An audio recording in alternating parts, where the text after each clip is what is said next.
দীর্ঘদিন পরে গাছে পানি দিচ্ছি। আসলে অনেক দিন পানি দেওয়া হচ্ছিল না।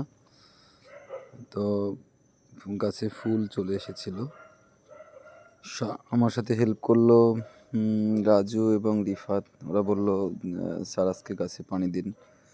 তো গাছে পানি দিলাম এবং আমাদের বাগানগুলোকে একটু তরতাজা করলাম। আশা করি আগামীকালকে ভালো লাগবে গাছগুলো। এবং সকল গাছেই ফুল ফুটেছে। বসন্তের এই সময় আসলে ফুল ফোটে, খুব ভালো লাগে।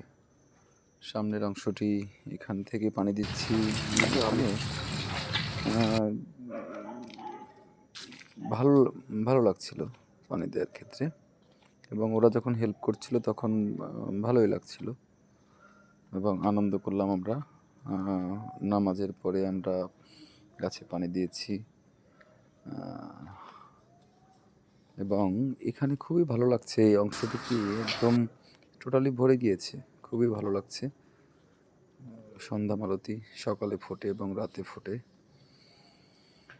এই অবস্থা। এবং ফুলে ফুলে ভরে গিয়েছে এবং আশা করি কিছুদিনের মধ্যে আরও ভালো লাগবে। এখানে যে হলুদ ফুলগুলো আছে এগুলো খুব ভালো লাগছে। নামটা আমি জানি না কি ফুল। এখানে ওরা জিজ্ঞেস করছিল ফুলের নাম কি, তো বলতে পারিনি কি নাম। ভালো ভালো লাগছে এবং ফুলগুলো খুব তরতাজা হয়ে গিয়েছে পানি পাওয়ার পরে।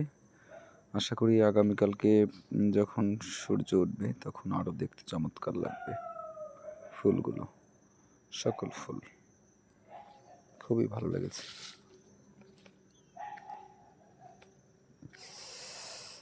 বাগানের কাজ করা হয় না, ইদানিং খুব ব্যস্ত।